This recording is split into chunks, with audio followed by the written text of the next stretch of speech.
Hi everyone, today we're going to be continuing our work on graphing and completing a table from an equation or a rule. Okay, so we are working on pages 22 and 23 in your workbooks. I'm going to skip this first A, B, and C for right now, but we're going to come back to it. So let's start at the bottom of page 22. Okay, so I'm at the bottom of page 22 here. All right, so I have a rule, aka an equation right here, y equals 3x plus 2. Okay, so that is talking about the relationship between these input numbers and then the output numbers that I'll have here. All right, so all I'm going to do is substitute the given x values into this equation to see what my y would be. Okay, so for this first one, y equals 3, and then I'm going to substitute x for -2 right here, then plus 2. Now I just need to solve. So I know I'm going to do that multiplication first. So 3 times -2 is -6. -6 plus 2 gives me y equals -4.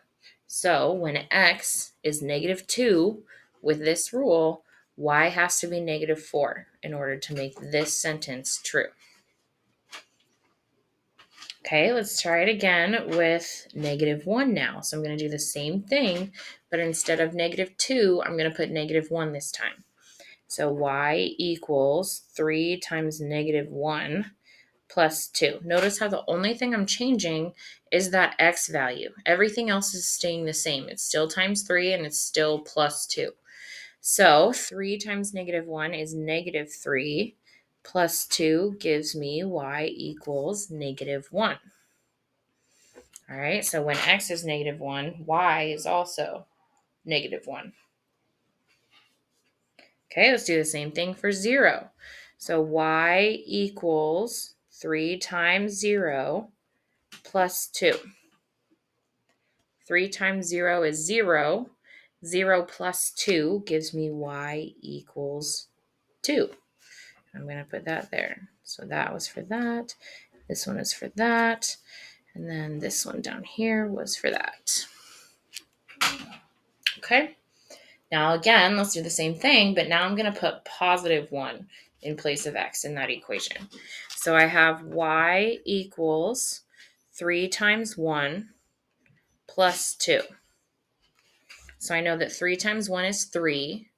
3 plus 2 gives me y equals 5. So when x is 1, y has to be 5 in order to make this equation true. All right, we're almost done. Let's do the same thing with 2. So y equals 3 times 2 plus 2. Now we know 3 times 2 is 6. 6 plus 2 gives us y equals 8. And then last but not least, we're going to do the same thing, but now we're doing that with x is 3. So y equals 3 times 3 plus 2. Oh, excuse the dog, sorry. So I know that 3 times 3 is 9.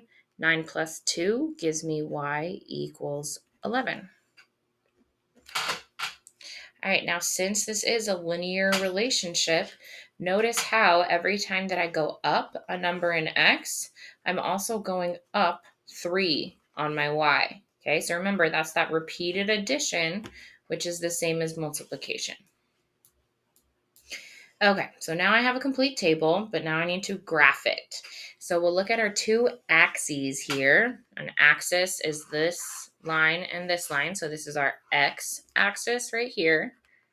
And this is our y-axis going vertically here. And we can think about these like number lines, right? So this is an x number line where 0's in the middle. Our positives are going to the the right, and our negatives are going to the left. Our y-axis is this vertical one where again 0 is in the middle. Positives are up and negatives are down.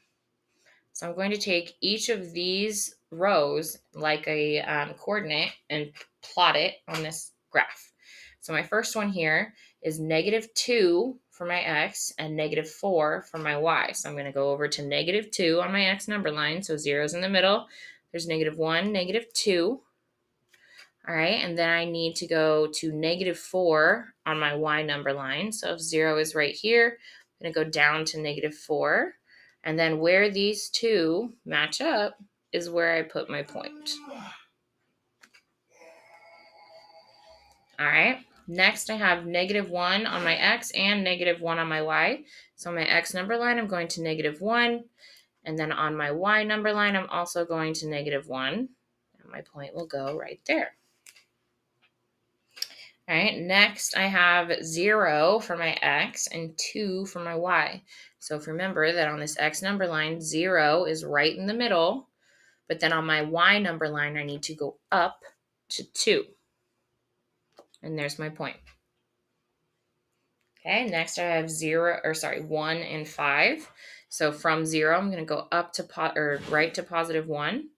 Then I'm going to go up to +5 on my y number line. So there's 3, 4, 5. And my point will go right there. Okay, next I have 2 and 8. So again, on my x number line, I'm going to go to +2. And then on my y number line, I'm going to go up to +8. So there's 3, 6, 7, 8. And then where these two line up is where I'm going to put my point. Okay, now my last one is 3 and 11, but if this is 8, I know that I can only go up to 10. So this one's not going to fit, so I'm just not going to worry about that one. All right, and then we're going to connect these with a line. This is not a ruler, but we're going to pretend like it is. Okay, and then make sure that your graph has arrows on both sides because our lines never end. So if this graph were bigger, this line would go on for forever. So we always have to make sure to put arrows on both sides of our lines. Okay, so that's actually the first thing we're going to talk about here. A complete graph has to have arrows on the ends of the line. Okay, that's a requirement for a complete graph. Sorry for the background noise there, guys. Okay, now let's go ahead and move on to A, B, and C. If you feel confident enough to do these on your own, then go ahead. And I'm talking about A, B, and C on page 23, sorry. So if you feel confident enough to do these ones, go ahead. I'm going to continue this video going through all three, okay? So make sure that you're checking your answers if you do this without the video, okay? So our tables are blank, but that just means that we can pick our own values here. So I'm going to keep it just kind of simple and do the same numbers that they did over on page 22. So I'm going to do -2, -1, 0, 1, 2, 3. Okay, whenever your graph is totally blank, that just means that you get to choose your x numbers. Okay, and then you use that to figure out your y.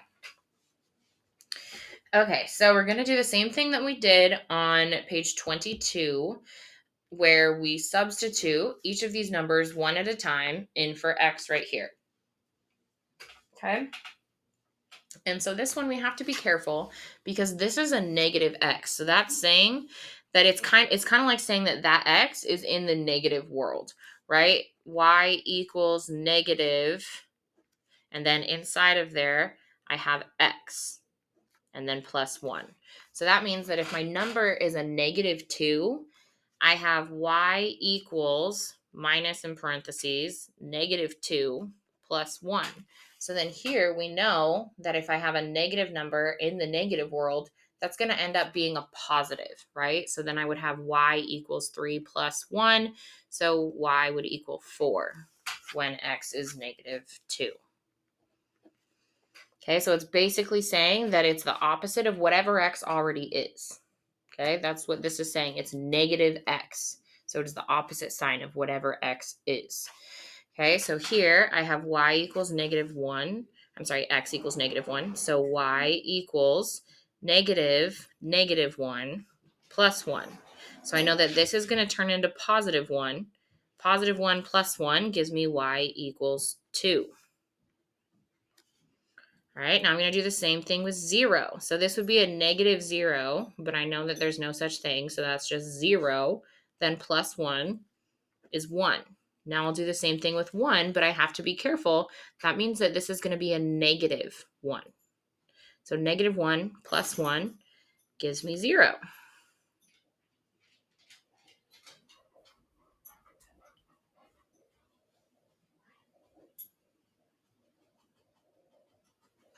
All right, now for 2, I have negative 2 plus 1 gives me negative 1.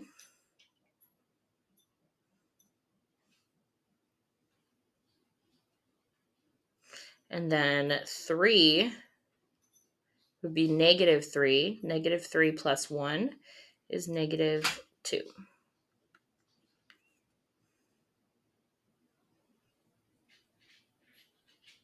I just realized I messed up right here because this would be 2. Sorry, guys.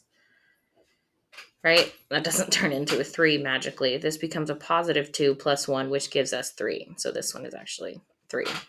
Okay, the reason why I could tell that I did something wrong was because each of these should be going up by the same amount, right? And in this case, they're actually going down by 1, right? Negative 1, negative 1, negative 1, negative 1, negative 1. So that told me that this one was wrong because that was 2. The difference there was 2. Okay, but now I need to graph this. So I'm going to do the same thing that I did over on the other page and just treat this like a coordinate. Okay, so on my X number line, I'm going to go to negative 2, which is right here. And then I'm going to go up to positive 3 on my Y number line. Where these two connect is where my point goes. Okay, next I have negative 1 and 2. So I'm going to go to negative 1 on my X number line and then positive 2 on my Y number line. Next, I have 0 and 1. So 0 on my X number line up to 1 on my Y number line. And then the opposite, 1 for my X and 0 for my Y, which means it's going to be right there on that line because 0 for Y is right in the middle. Next, I have 2 and negative 1. So I'm going to positive 2 and then down to negative 1. And then 3 and negative 2. So I'm going right to 3 and then down to negative 2. And now it should be clear that all of these connect in a straight line, which means that we did it right. Okay, now the next thing I want to note about doing a graph, notice how I didn't stop my lines right after the point. Okay, so you should be extending your line pretty much through the entire graph, okay? So the other requirement for a complete graph is a line that fills the grid. Okay, so it needs to be a long line. It can't just be a short little one with those points. Okay, so it's got to fill the grid. It's got to fill that graph.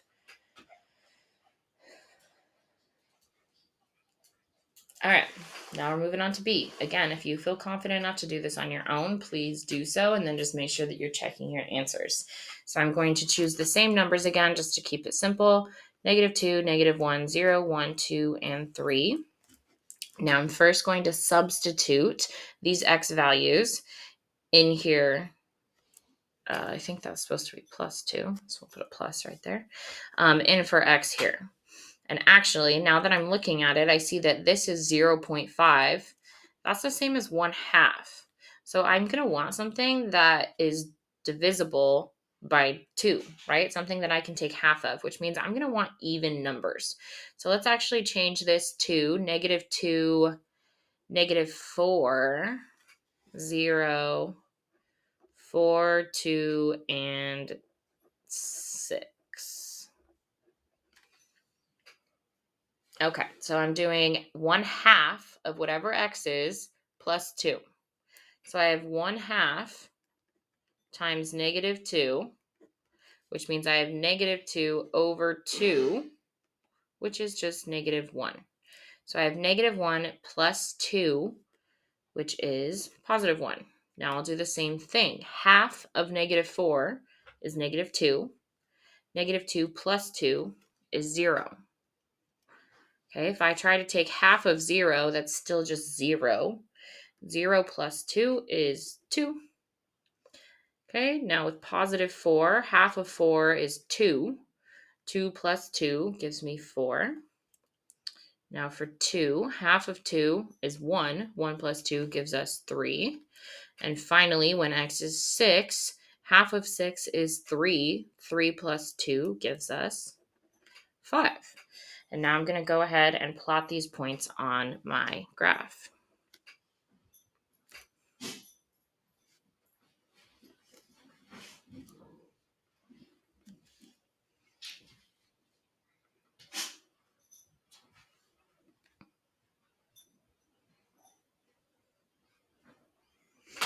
All right, and then I'll connect them with a line.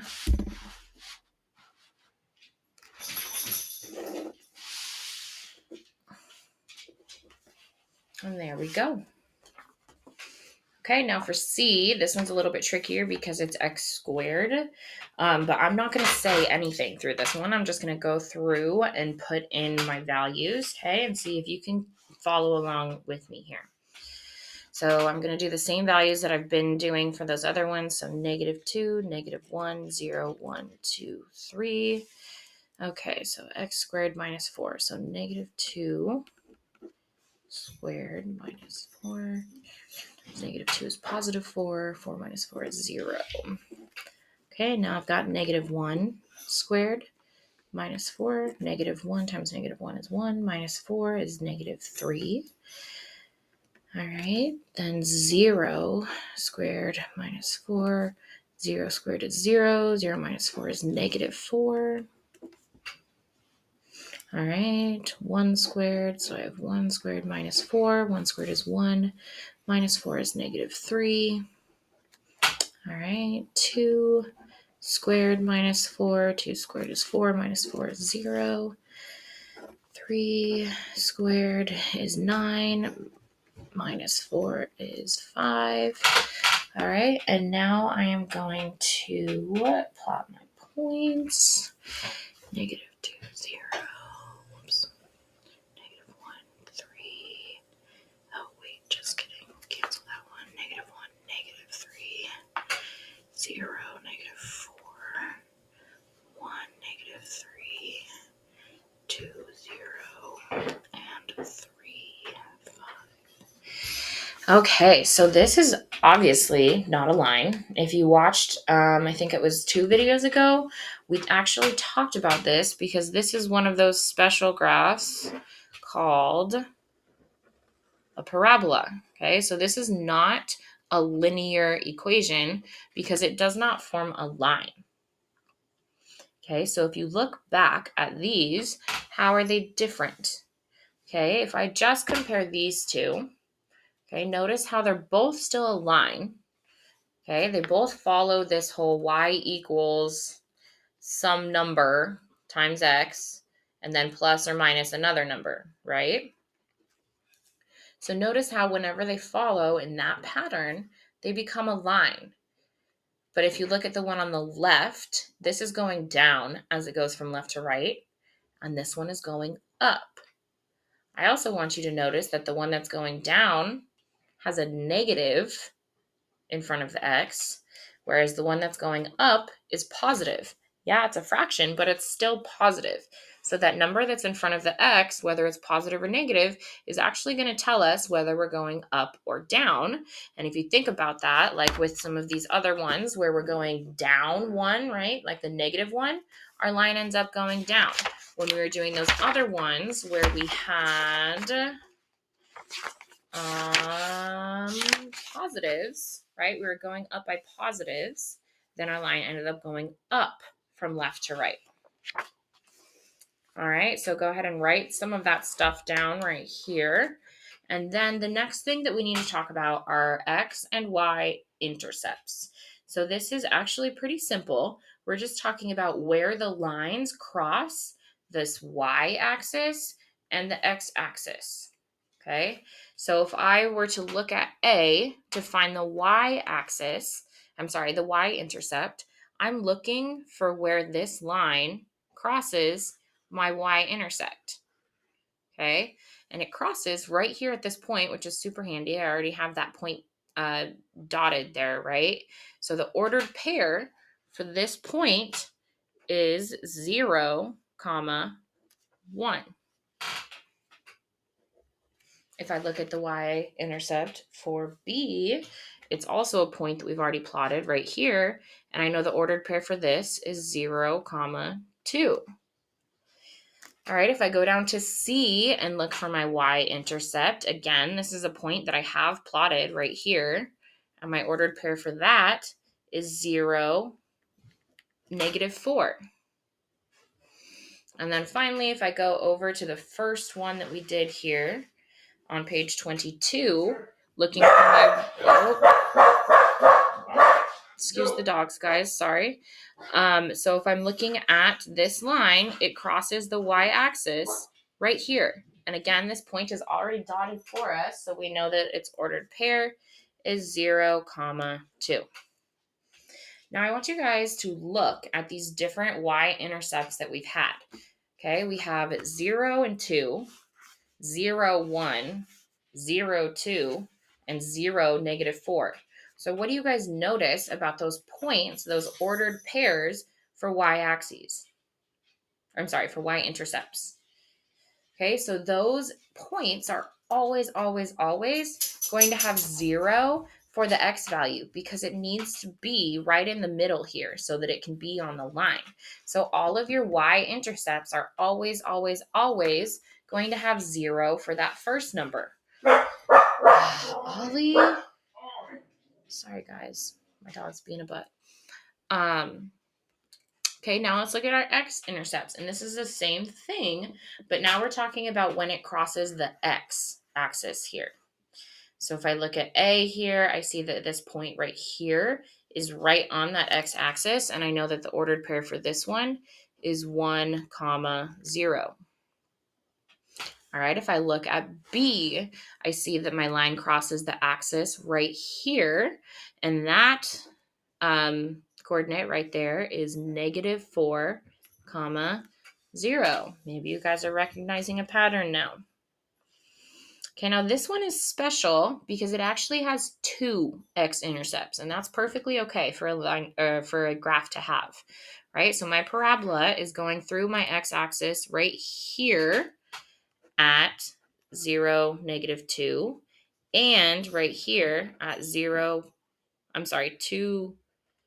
0, and -2, 0.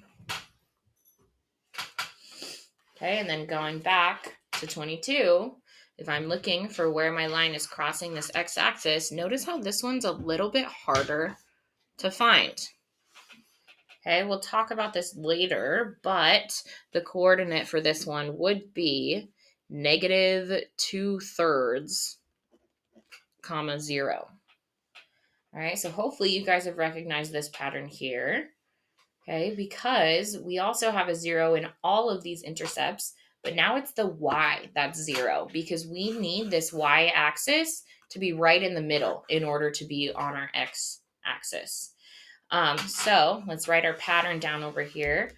A y-intercept always has 0 and then the y number, whereas an x-intercept always has the x number and then 0. All right, now really, really, really, really quickly, we're going to go over the first 3 that were on this page. I promised we would go back to those. So just A, B, and C on the top of 22. We're just going to use the stuff that we've been talking about just to answer some of these questions here. So this one is asking, what are the coordinates of point A? All right, now this one is kind of hard to tell because there's no numbers. Okay, so when we're doing graphs, we need to have numbers or we just assume that it's counting by 1. But if we look here on our y-axis, this is spaced out very different from our x-axis. Okay, so the purpose here is to show us that another requirement for a graph is to have consistent spacing. Consistent spacing. Okay, so our x and our y's, they don't always need to be spaced by the same values, but like the actual distance should still be the same, right? I can't have big grids going up and short grids going to the sides, right? They still need to be a square. All right, but if I were to try and identify this point, I see that this is on my second tick mark on X, which means it's at positive 2. And then if I go up my Y, I see that this is on the first tick mark, which means that that is at 2, 1.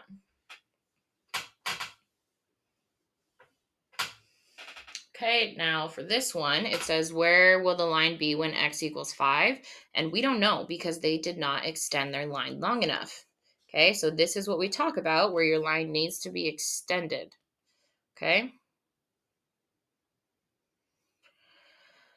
And then over here, what is t when k equals 1?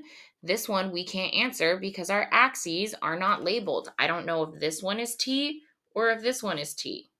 This one could be k or this one could be k. So our final requirement is that our axes need to be labeled.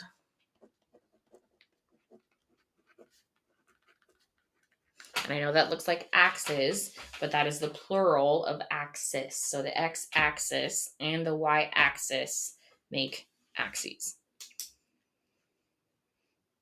All right. Hopefully this all made sense to you. So make sure that you get these notes copied down and have a good day.